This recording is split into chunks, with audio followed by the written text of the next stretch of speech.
Introduce myself. Welcome, everybody. My name is Laura, and I am the co-founder and CEO of the ArtBound Initiative program. So if you have not heard yet of ArtBound Initiative, what our program does is that we are a career accelerator for students and fresh grads who are trying to get into the creative industry. And basically what we do is that we, offer a program that has some courses around This entering is the the wrong, workforce. I'm Matt's cheater. Sorry, I think somebody's The wrong unmuted. recitation book. Right. Sorry, y'all, that's last year. Let's see, one second. There's somebody who's unmuted, so we'll make sure. Oh, there we go. Let me mute them. You know what I mean? Okay, we're good.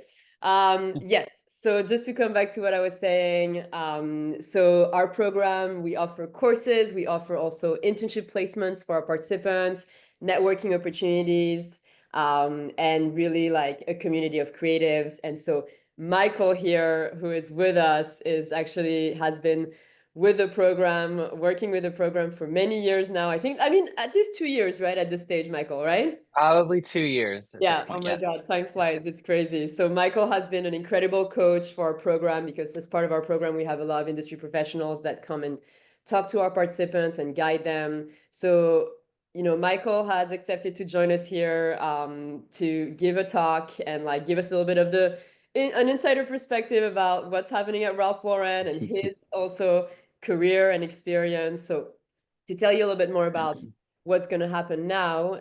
So in terms of the events, we're going to start off by just like a bit of a fireside chat between, Michael and I. I'm going to ask him a few questions, and then I will want you to enter the chat literally and join in and start asking your questions for Michael as well, which I will moderate and I will read to him as many as I can.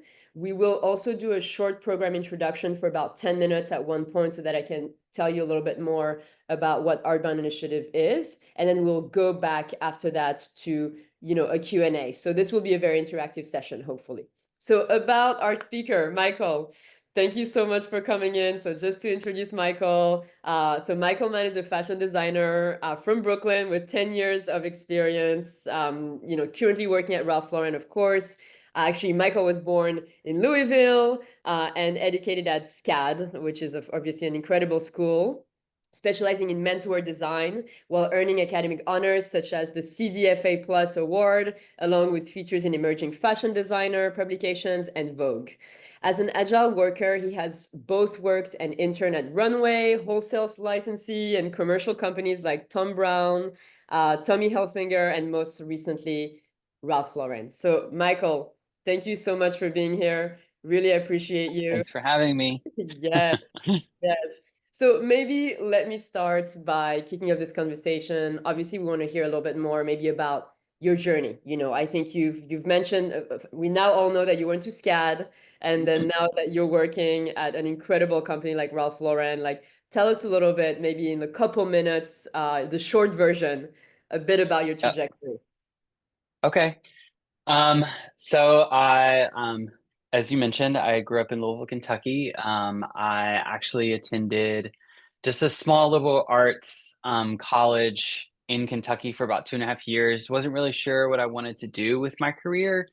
At some point, I decided that I really wanted to, I thought maybe like costume design would be my route.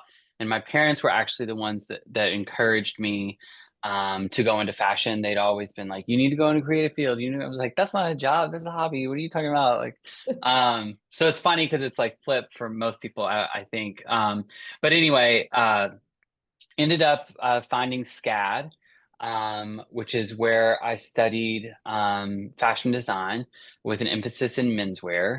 I have my BFA from there. While I was in school, the summer of my junior year, I interned at Tommy Hilfiger in New York.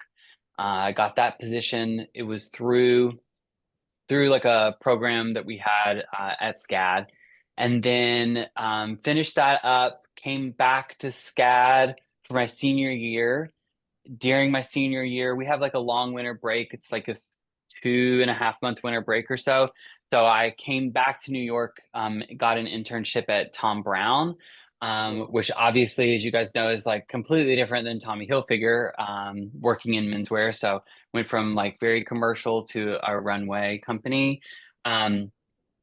Finished my career at SCAD, immediately moved to New York, did not have a job, just a dream and a couple suitcases. So did some couch surfing for a little bit, ended up actually getting a job at Tommy after about a couple months, because I had maintained those relationships from my internship. Right. So started working there after about a year and a half. I freelanced for a year or so, which is how I ended up at Ralph Lauren. They had like a temp to perm position, which is kind of like where you freelance with the intent that they might, they have an open position, they might hire you. So luckily that ended up into a full-time position. I've been there for about 8.5 years now. I have worked the gambit of positions there. They move me around to different categories. So I've worked in children's wear. I worked in boys, girls. I've worked a little bit on the women's wear team, and then currently they moved me back over finally back to men's, which is my namesake, I guess. Back over to men's. I've been doing men's knits design for about 2.5 to 3 years now. Also overseeing boys product, which is I do all of our knit stuff. So our like pony polos, the big pony stuff. I also handle like Olympics, Wimbledon, US Open, some of those like higher profile collections. So it's a really fun job. It's kind of something new every day. Um, but anyway, that's a little bit about my story, my journey, and the I like love that you 20 moved to years in 2 minutes. 2 minutes. Yeah, exactly. The short. Yeah.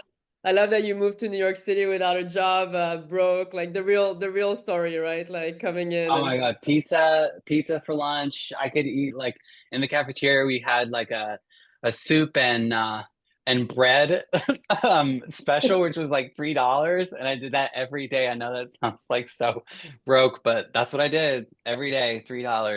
yeah, That's all I could afford. you gotta do it. You gotta do it sometime. Yeah. So tell us a little bit about like I think a lot of people here are kind of wondering, right? Because I'm assuming that if you're on this call, you have somehow of an interest in the fashion industry as well. Maybe I'm making assumptions, but I'm assuming. So tell us a little bit about your role, actually. Like, I mean, you talked about it a little bit, but like on the day to day, what does somebody like you at your level, because you have a designer title, right? But what does it actually mean, Mhm. in terms of like your day to day and maybe your interactions with different teams? Like, how does it work?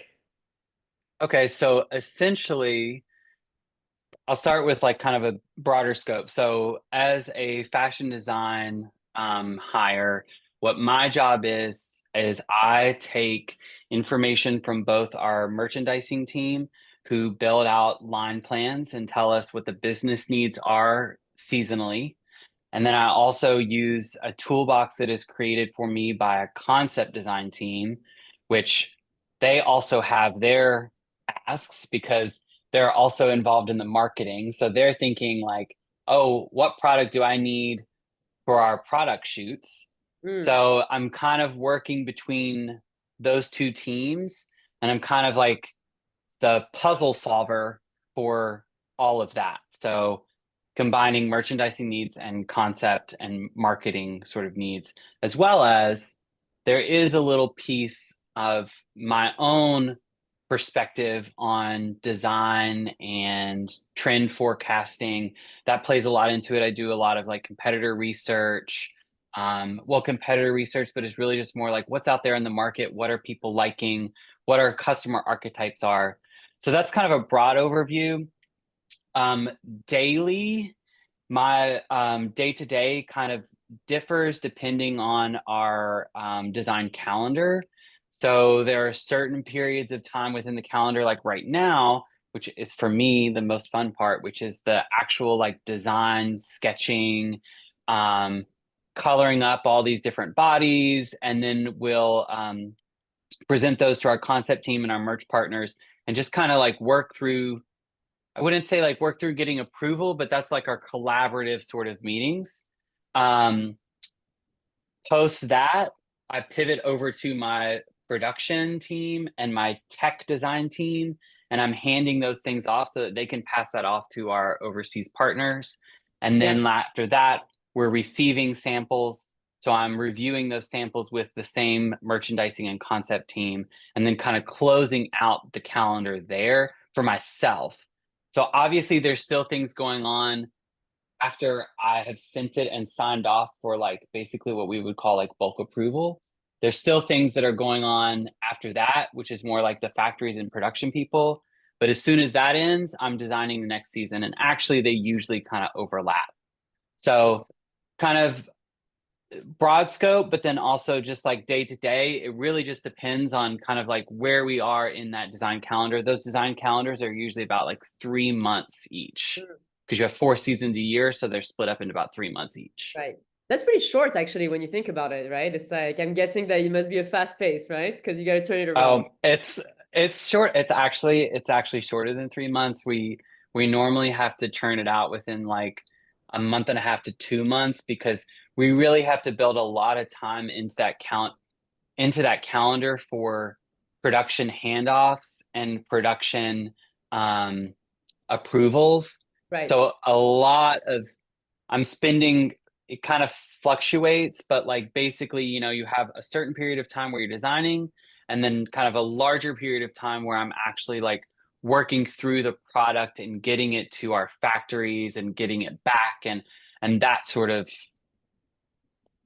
like back and forth, I guess you could say. Of course. Yeah. And random question, but when was the first time that you actually saw something that you designed in a store? Because that must have been like super crazy, to be like, oh my God, like I did this. It's wild. I couldn't tell you the first time that I saw it in a store. I specifically remember the first project that I worked on where a campaign was used, which I like seeing like my product on like a billboard. I think it was actually like at a bus stop in New York, on the side of a bus stop. I did a project at Tommy Hilfiger. When I was working there, I was on the knits team, but I kind of handled like just like special projects. And we had a project where we were redesigning our like underwear packages. And the underwear that we designed was supposed to be like sporty and like flex, and it was kind of like an active sort of thing. And our spokesperson for that was Nadal. So there was a huge launch. There was a huge push behind it with Nadal wearing our product. And I think I have a picture of it on my phone from like forever ago, seeing that. But honestly, like I find it even more invigorating when I'm just walking out like in the street, or, be at the mall, or I'm at, a restaurant, and somebody is like sitting, across the room wearing something that I designed or I touched. And like, they have no idea, obviously I'm not going to be like, oh, guess what? Like I picked that color that you're wearing, like, but that to me is just so fascinating, just to see how people take what I designed and interpret it themselves. Yeah. That's the best part for me. I would totally be that girl who'd be like, hey, I designed this, Sometimes I'll like sneak a little picture. That's awesome. Well, thank you so much for like, I of course I have so many questions, but I'm already seeing some questions already in the chat. So I appreciate you all for starting to ask all of that. So I'm gonna kind of do some back and forth with some of the chat as well. And then my question. So I think there's perhaps like a first question from Carolina, who I think is like a good place to start, saying, hi, Michael, for someone who wants to break into the fashion industry, where is a good place to start? I think let's start with that one, because that's probably the $1 million question, right? Everybody's that is $1 million question. Competitive industry. So I'm going to give you my answer. I think that things have changed since I'm not that old, but when I was first getting into the industry, things were quite a bit different. Myself, what I would recommend is how to break into the fashion industry. Honestly, education. I think that like proper training is worth its weight in gold. Once you get that proper training, just start making connections with people. that's how I got my job. That's how I got my internship at Tom Brown, is because somebody at school that I went to school with knew someone that worked at Tom Brown, and I just fostered that relationship. And then again, as I said before, I got my first job at Tommy Hilfiger because I fostered the relationship that I had at my internship. So I think just not only being tenacious, being educated, um, making connections. Nowadays, it's slightly easier just because of like social media and things to kind of circumvent some of those avenues that like I myself had to take. So personal opinion is just like starting with a good education, building connections, and just like being tenacious, not taking no for an answer. Right, right. And I Yeah. think the industries are small, right? So it's kind of like it's hard to get in, but once you're in, it's a little bit easier, right? Because everybody knows everybody. Right.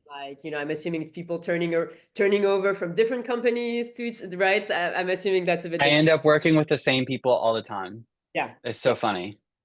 So it's probably just that kind of getting in that's a little bit hard, but then once you're in, it gets a little bit. It's like it's not always a struggle. It's a struggle just a Hmm. few years to kind of get there. It's not impenetrable. It's simply just a matter of, like I said, like building and maintaining relationships and connections, um, and just like fostering that and holding on to that, and just like, you know, y- people are going to tell you no a lot, but as long as stick to who you are and show them that you have something that they want, then it's not as hard as you think it would be. Yeah, no, that makes sense. So I get a question from Elena, who's a marketing student at the University of Michigan. She would like to hear a little bit more about the cross-functional process between design and marketing at Ralph Lauren. And I think it's a cool question because, things are driven by business, right? And by money in many ways. Like, so how does it Hmm. interact for you? Yeah. Yes, Ralph Lauren is a publicly shared company, so there is definitely an idea. We are not a nonprofit. So the partnership with that, I guess, to answer that side of the question is you have to build a really good relationship with that person because you are working like so collaboratively, very, very often. Um, we have different sections within our merchandising and marketing sort of teams. Um, Sorry, we're asking about like marketing as in like campaign marketing, or like merchandising as in like line plan building, that kind of thing. I mean, You think? I'm assuming Okay. let's think about the concept maybe in the like kind of the people who are deciding where it's going, right? Based on the trend. Okay. Yeah. Yes. So, different companies work different ways depending on how large they are. Yeah. Some companies, one person is serving many different roles. At a company like Ralph Lauren, we're very sectioned depending on like what your role is. So, for instance, we have marketing people that sit within the concept team, and those marketing people are people who are building our what we call PDPs, which is like our product shots that go into the stores. So they're kind of deciding and allocating sort of where things go. We also have merchandisers who work on purely business needs for the company, and they work with our accounts being like wholesale accounts. So there are teams of people that work over at Macy's and Dillard's and all of those department stores. And what they do is they are working for their business saying, we need 10 polos, we need 10 different color polos this season because we had, 10 last year. So they will go to my merchandising partner and they'll say, hey, I need X amount of orders for this coming season. And that merchandising partner will work on, compiling, basically, they compile lists of those accounts' needs and try to Yeah. satisfy as many as they can. I mean, that's the thing at Ralph Lauren is we sell from people all the way from, we sell to Dillard's and Belk, and we also sell in small specialty stores in Tokyo, Japan. So I'm working on product that's having to be allocated for all those different consumers. And it's really helpful to have a good merchandising and marketing partners in order to understand what those needs are for all those different markets. Well, that's a perfect transition to another question from Jade, who's saying, like, are there any design modifications made for products that are manufactured, for example, for Asian markets due to production capabilities or regional consumer preferences? So I think it's an interesting question to think about, right? You're a global That's a good company. question. You're a global company, you have different markets have different preferences, different needs. How do you address that? And is there any modifications done? Absolutely, there are. So I'll tackle it from like, first I'll answer kind of the not as fun part of it, and that would be more just like of regulations, rules and regulations. So for instance, the children's wear market, China has very, very strict children's wear laws and regulations that are involved. And because we are a global company, we have to make sure that our product is globally compliant. Yeah. So if China instates a law that says you can't use 100% polyester, this is not real, 100% polyester on your children's wear garments anymore, then we wouldn't be able to use it even for our North America product because the inventory can get mixed. So that's the not fun part. Second one is, which I think probably what they're really asking about is more about like, how do we distinct the product between different regions? We kind of have to try to hit as many as we can with every design. Right. However, there is a caveat, and that being, for instance, recently, when we design Polo Sport products, our Polo Sport says Polo Sport Ralph Lauren, and it has an American flag in the center. Well, that product with the American flag doesn't do well for our Eastern markets, mostly being like our APAC, which is Asia Pacific market. So what we offer them usually is a small capsule of more minimal branding that excludes the American flag. Interesting. So there are concessions that we have to make for certain places. Also, when we're talking just about purely like global climate. So, you know, European markets, they're buying cold weather clothes sooner than we are in North America. But then you also have people that are in our southern doors that are buying product at Dillard's that don't want giant heavy coats in January. But in New York, we need that. So as a designer, that goes more into like merchandising and planning on like what they send to what markets and when those things are delivered. But there are some instances when as a designer, I have to be mindful of different cultural references. You know, number 8 is great, but number 4 is not good. So those sort of things I have to be mindful of as well. That's right. I love it. It's so cool, right? To kind of have to think about all of this. And like, so I'm sure something that's such a learning curve that you really don't know in the beginning of your career, you know, and you better be careful. There's like the color purple isn't good in Denmark because it represents death or something like that. It's like weird things that you would never in a million years know until you start designing it. That's super cool. That's super cool. Keep asking your questions, you all. There's so many great ones. I'll ask one more question. I'll ask you a question now, and then I'll go to a short introduction of the program, and then we'll come back to all of your questions. So I think a nice question that transitions a little bit about what our program does is a question from Ava, who's saying, "Hi, Michael. My name is Ava, and I'm a junior at Fairfield University. I recently applied for an internship position at Ralph Lauren. Do you have any advice for myself and anybody applying for the internships on how to stand out?" I think that's a great question because I'm assuming that when Ralph Lauren posts an internship position, there's probably 1,000 people applying for it. Let's be real. Yeah. So how do you stand out? Honestly, personally, myself, the way that I always stood out in interviews and why I always got so many interviews and so many like freelance positions and things is because I feel like I bring a unique perspective to what I design. And I also feel like you can look at what I designed and tell it was me that designed it if you know my work. So not to brag on myself for that, but just to say, stick to who you are, Yeah. be a designer that can bring a unique perspective and show them that you are a piece of the puzzle that they need. You know, we don't need necessarily another designer that can pick small pony colors and put them on polos. We need someone who is going to say a question, oh, you know, do we really need that product? Maybe it could look like this. So I think like just bringing your own unique perspective to the game is really what will not only catch a hiring manager's eye, but also provide diversity within our design. And it helps with it's just better collaboration and better teamwork that way. Yeah. Do you feel like Ralph Lauren values that? Do you feel like in their hiring process, like they kind of look for those more like unique perspectives and not those that are like necessarily falling exactly in line with the brand? I do.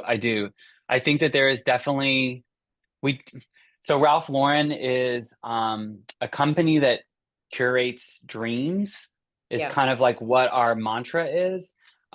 So we really value someone who can create their own world, who Yeah. can create a whole entire bring a whole different perspective. So I think that that is kind of like to the outside world, they might think, oh, you know, it needs to look so Ralph Lauren, it needs to be tartans and blah, blah, blah. It's like, no, we want designers that can create a world. So Yeah. if you can bring your own perspective and show us what that world is, I think that that catches our eye way more than just being a Ralph Lauren look. I like that. That's really cool Yeah. because it's quite often you kind of think that you need to be aligning as much as possible with the aesthetic, right? So that you can fit in. But it's cool to know that they're like valuing those perspectives. And I would want to add as well, just to this question, because I think I have a lot of experience in that too, in terms of how to stand out, is making sure as well that if you are getting, you know, to the stage of like, you know, having your application reviewed, that it really also stand out, not only in your designs, but also in the way you're positioning yourself and the way you're writing that cover letter and writing that resume, because they're reviewing thousands of them. So you really need to like, it shouldn't look templated. It shouldn't look like something that could have gone to Tommy Hilfiger, for example, but it should be something that's really unique as to why Ralph and why Mhm. you're thinking that your perspective is going to be bringing something to the table. So I think really putting a lot of effort into doing less applications as opposed to 100, but doing 15 instead that are super well crafted and really well prepared. I think that goes a long way as well, because recruiters can smell it, whether you actually prepared or not. Right. Yeah, and you put And I time. think as far as preparation goes as well, is like, you know, I say like you don't make it look Ralph Lauren, like bring your own unique perspective. However, you do need to study the brand and you do need to know what is in their stores and how they can improve what is in their stores. So I don't want it to sound like just Yes, ignore the company altogether. You need to be prepared in answering those questions. I've had awkward interviews where they've asked me if I gone to a store and I said yes, which was not true, and it does not go well. So do your research and plan, but bring your own perspective and tell the company how they can do it better. I love that. I love that. Well, I'm gonna make a break just to kind of talk a little bit about the program, just for 5 to 10 minutes, and then let me then afterwards go back, sorry, to all of your questions, because there's so many great ones. So give me 1 second. I'm just gonna go here and share my screen. All right. So just to introduce a little bit what we're doing here, right, and how Michael also is involved, I'll explain a little bit about that. So ArtBound Initiative is a global career accelerator for creatives, as I mentioned. So what we do is that we help students and fresh grads to enter those industries, and we do that across different destinations. So we have opportunities in New York City, where Michael is, Chicago, LA, London, Berlin, Melbourne, Sydney, and we also have a virtual program for those who are not able to relocate necessarily. We have opportunities. We're very focused in the creative fields. Okay. So we've got stuff in like entertainment and media. We've got stuff in design. We've got lots of opportunities in like marketing, advertising, PR, opportunities in fine arts, and of course, opportunities in fashion as well. More for fashion, a bit more on the business side, to tell you the truth, more like marketing, wholesale, trend forecasting, PR, editorial, styling, talent management. So a few examples of some of the company partners that we work with, you know, for example, Area, which is, I'm sure, Michael, you know of them, like an incredible designer in New York. where you have opportunities in there in like design, product development, communications, marketing, PR. An example of an LA company that we work with called Factory PR, which is doing a lot of stuff in fashion as well, and like beauty, luxury. So opportunities in PR, marketing, social. Example of like some of our entertainment companies, Picture North in Chicago. I saw somebody in Chicago here earlier. Opportunities in production in there. Raptor marketing agency, really cool agency in London with opportunities in like advertising, strategy, content, copywriting. And then another example of Romance Was Born, which is designer in Sydney with opportunities in design, marketing, and fashion production. So just to give you a bit of a sample of like some of the agencies that we work with and companies that we work with, Studio Aventi also in Berlin, super cool creative agency. So there's 4 kind of key highlights for our program and 4 main components. The first one is an academy that we offer, and that's where Michael is actually involved. And those are, I'll explain a little bit more, but that's kind of like a bit of a course for you to enter the field. It's all pragmatic stuff, nothing theoretical with us. 2 is a guaranteed internship placement if you get accepted into the program. 3 is the access to our network. And then 4 is a pretty steady, dedicated support for your time in the program.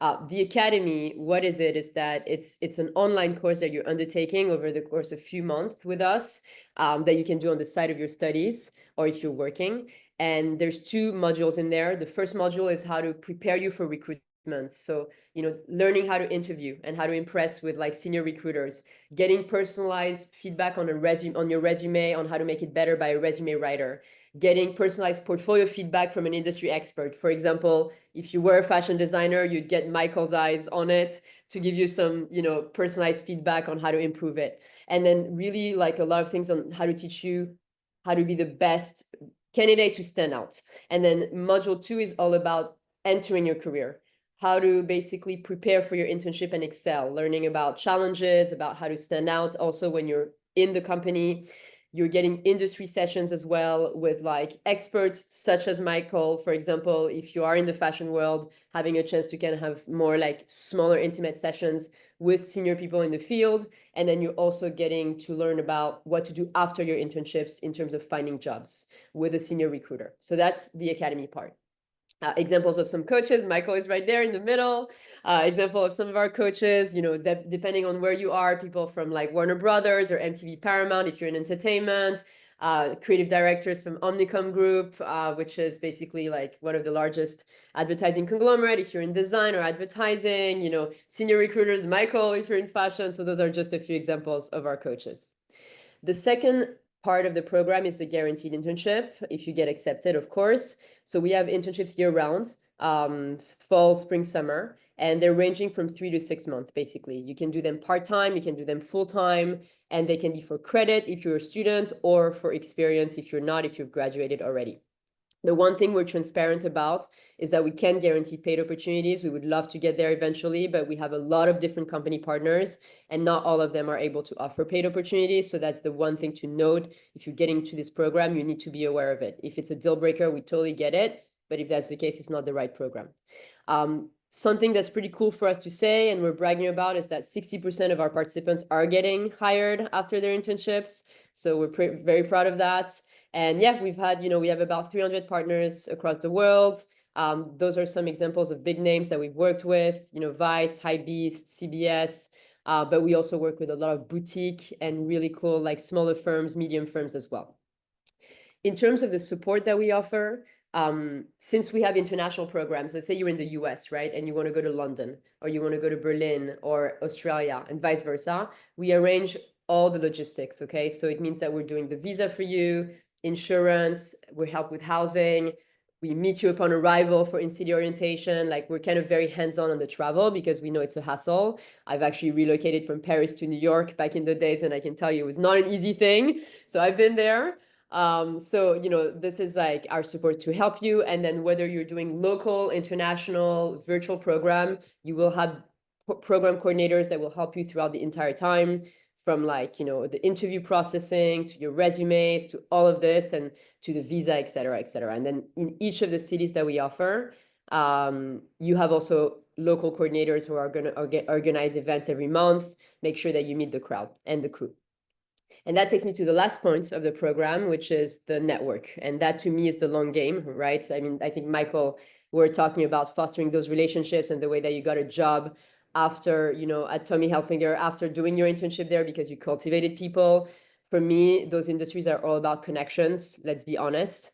And so that's what you need to work on already from now. Whether you join this program or not, you need to really have that on the front end for you to like start networking with people. So we're very big on that. We have an app that's a lifetime membership where all of our members are there. Everybody's chatting with each other, being able to kind of like contribute, to each other's career and hook each other up with jobs and like opportunities. And we're organizing a lot of workshops and industry talks for our members. And we have a lot of people that went on to really cool careers, to like places like Apple and NBC and CBS and places like Saatchi and Saatchi, which is a huge ad agency, Netflix, Google, TikTok, L'Oreal. So a lot of our alumni ended up going to like really great places because they were networkers and they were really on top of their game.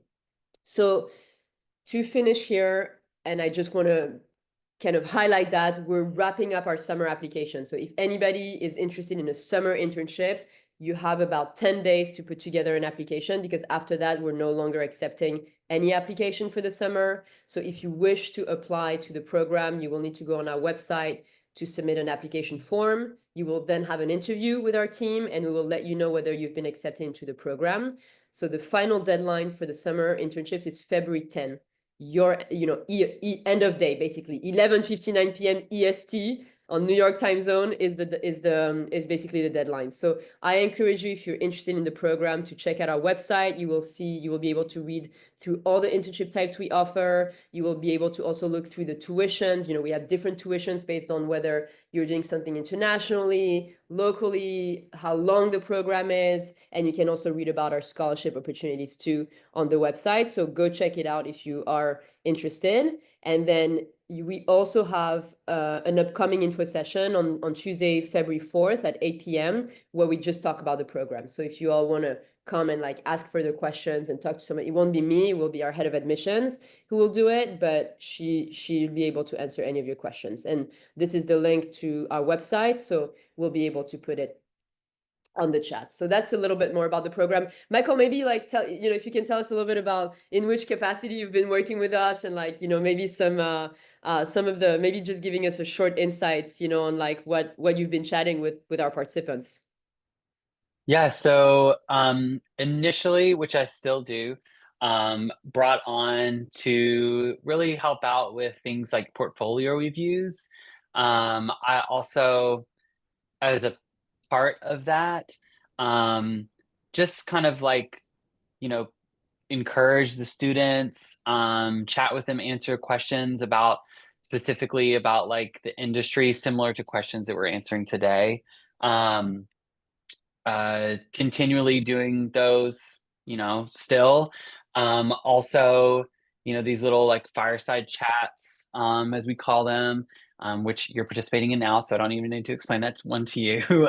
And then I also, we introduced recently sort of like almost TED Talk sort of sessions in where, I kind of talk a little bit more in depth about my story, and just share kind of like anecdotes about breaking into the industry. And yeah, so that's kind of like my capacity within the company.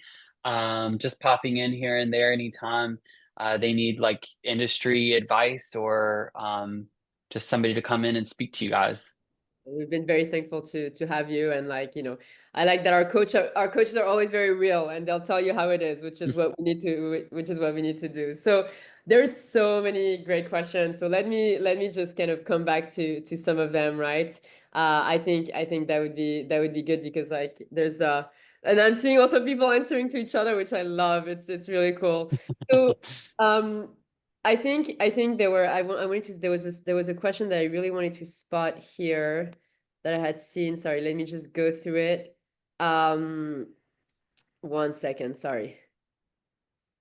Okay. There was a question about what kind of mindset, what kind of key mindset that made, Ralph Lauren into such an innovative and long-lasting popular brand, since it's kind of ironic fashion instance in Chinese market. Therefore, I'm keen on how RL sorry, it's like a little bit the English, the grammar is not as clear. Let me see. I guess like maybe let's take the first part of the question. It's like, how do you stay innovative? You know, how do you stay, because Ralph Lauren has been there for a long time, right? And it's kind of an iconic brand, but how are you able to kind of like keep innovating, keep being like relevant, right, to this market, and like, you know, handling the risks of the market? I mean, it's a very competitive place, right? So, like specifically fashion now with like, I'm sure social media, like all emerging designers, etc. Well, I think what provides Ralph Lauren with such longevity is that we are what is considered within the market a heritage brand. And to be frank, I kind of feel like Ralph Lauren invented that. And what that means is we just really tap into, I wouldn't call it American sportswear because we've kind of expanded that dream. Obviously, people in many different markets really love Ralph Lauren for what it is. But I think that's what's given it its longevity is because, like, kind of circle back to what I had said before, we do create like our own world, our own experience. But that world is so iconic, Yeah. and it never goes away. So that's not to say that we run the same product all day, every day. If we did, I wouldn't have a job. Yeah. So what my job is to, like I said before, just kind of look out what's in the market, what are people wearing. It doesn't have to be that I'm designing, you know, the next Alexander McQueen or like couture anything. It just means that, you know, I'm looking at what are some cool like artwork techniques for graphics, what are some interesting fabrics that people are liking, you know, is it where a few years ago when we were doing athleisure, it was very like that almost like neoprene sort of spongy fabrics, but now Right. we're really liking like sort of more like waffle textures and like sweater knits and things. So it's just like picking up on those trends that helps build into that world some innovation. So that's kind of, I hope that kind of answers a little bit of that. It is still very creative. I'm still definitely pushed artistically to understand how to create these fantasies, these worlds, um, but all within sort of the heritage brand that is Ralph Lauren. Yeah. Yeah. No, that's a great way to answer it. There's so many great questions, Joel. I'm like starting to recap them. So what are some common mistakes that you see when you're looking at internship portfolios? Like anything that's like constantly missing? I think good question for us to hear. What are some common mistakes I see in portfolios? Um, Well, to be frank, the first thing that stands out is always someone who doesn't proofread. So if I'm looking at like text that's been put into the body of a portfolio, um, a lot of times people haven't really taken the time to either like read through it again, or Yeah. to be honest, like the best thing to do is you've been looking at this thing for so long probably and working on it that you're not even going to see the mistakes that you've made. So share Right. it with a friend, have someone else look over it and just get a second set of eyes because like, you know, you misspelled receive, but you don't know the I becomes for the E, like that kind of stuff, like other people will help you. So first of all, proofread. Yeah. The second mistake that I see people do is they don't think about like they're thinking about putting together their favorite pieces of work, but they're not really thinking about, okay, what's the end goal here? This Yeah. portfolio is going to a hiring manager. I'm getting this in front of somebody, and I need to show them diversity of work, but I Right. also need to show them who I am and explain that to them as concisely as possible. So you don't need to include 20 pages of one project and that's it. You give us 3 or 4 pages each project and show us how you took that. You started with inspiration, you build a color palette, you build mood boards, and then you show us your sketching. That's really all you need in there. Sometimes students make the mistake of either just showing some garments that were made from a concept. Well, show me the inspiration. Show me, or they'll show me like images from a photo shoot. Okay, well, explain to me like what was your role in that photo shoot? How were you collecting those garments? Did you create those garments? So just think about it a little bit more of end to end, of thinking about like showing it to, and you might even do this in practice. You might even actually just want to show it to somebody and say, here's my portfolio. Will you look through it with me? And then you can walk them through. And then I'm sure you'll see like, oh, there's a weird gap there. Oh, I didn't explain that in these images.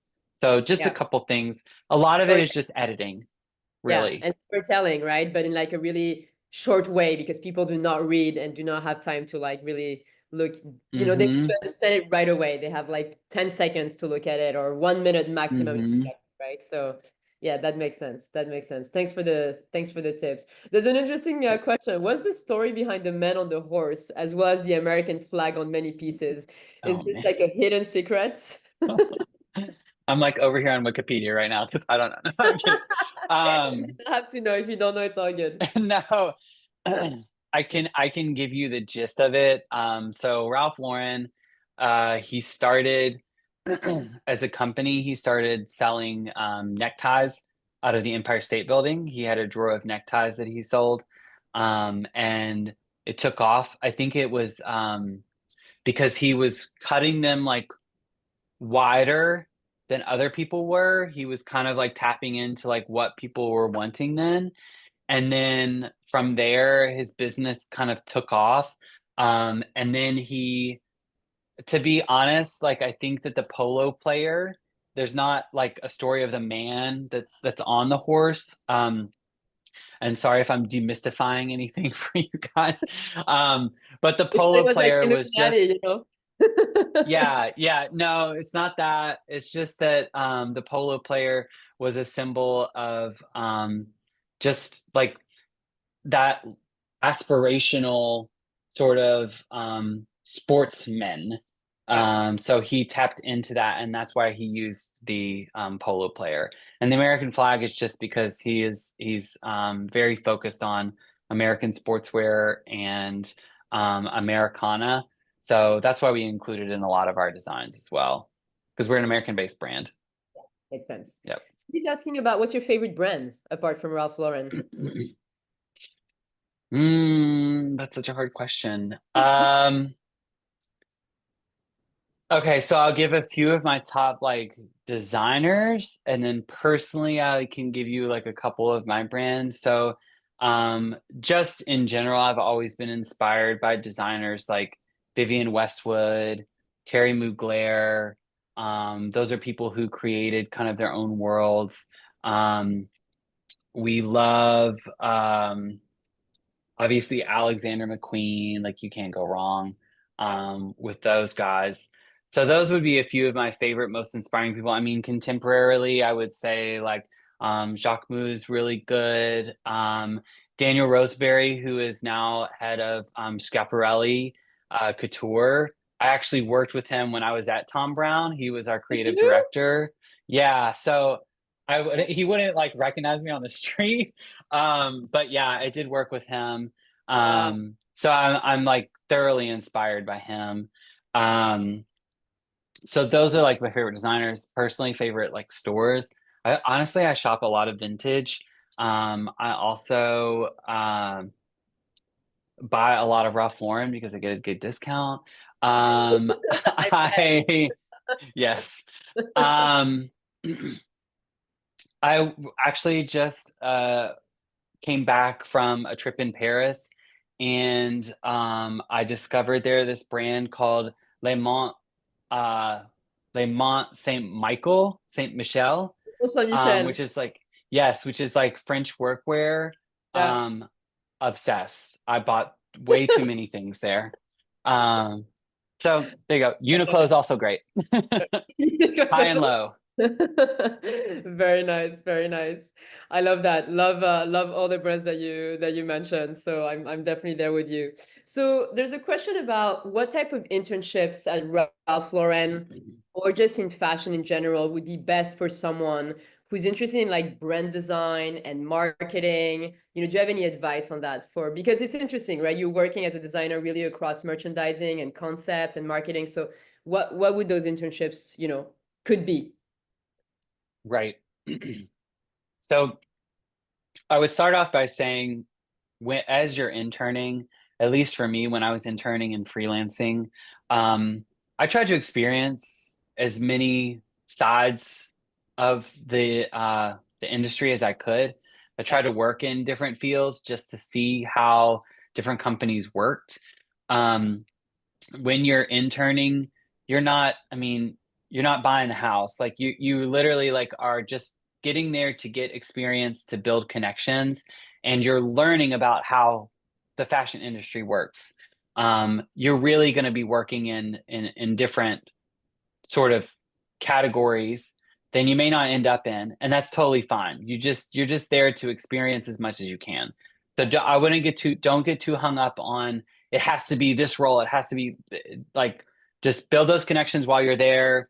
If you're interning in design, you're like, I'd like to see what the concept team is doing. Tell your hiring manager, they might put you over there for a few weeks or something. So start off by saying that. Like, don't get too hung up on that. However, if you're interested in like more of like the marketing sort of side, I would recommend looking for roles within like concept and what's called R&D, which is research and design. Those teams are really the teams that more work on, I would say, sort of like curating the product.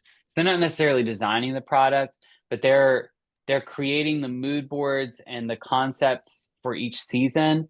And they're also taking the product that I've designed and curating it in a way that fits the concept that they developed.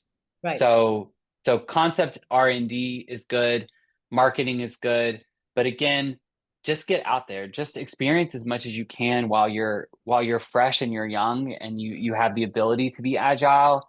Just really, really encourage you to work more like that. Yeah.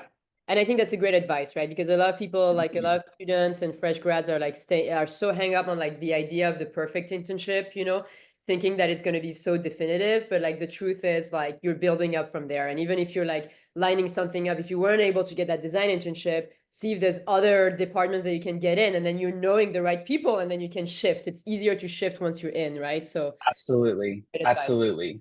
yeah. So there's so many, again, so many great questions. One of them says, if you don't necessarily have work in the creative space or industry before, how do you go about creating your story, right? Because you talked a lot about creating your story. So how does someone does that if they don't necessarily have the right, not the right background for it, but the, I guess, traditional background for it? Yeah. I would say like at the age that you guys are at, like I didn't have that background either. I come from like a small farm town in Kentucky. Like there was no creative background that I had. I'm here working in the industry with people who have, went to Parsons and went to like art high schools and design high schools. I didn't have any of that. I didn't even know that like SCAD or like fashion design was a possibility for me when I was coming up in the creative industry. So I just think like how to build your own story. I think that's kind of for like you to decide. But it's not impossible to come from a background that's not creative, because I've done that as well. Yeah. I think highlighting your transferable skills as well, right? Like if you've never had a job in fashion, but you've worked in retail, or you've worked even in like hospitality or F&B, like you're somebody who troubleshooted things, you're a people person.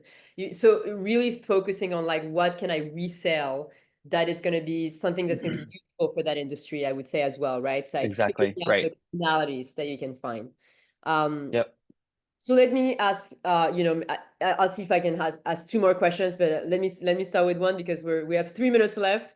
So somebody's interested in starting their own clothing company and was curious about like what softwares did you use for your first set of designs to like showcase your work during interviews? Like how did you?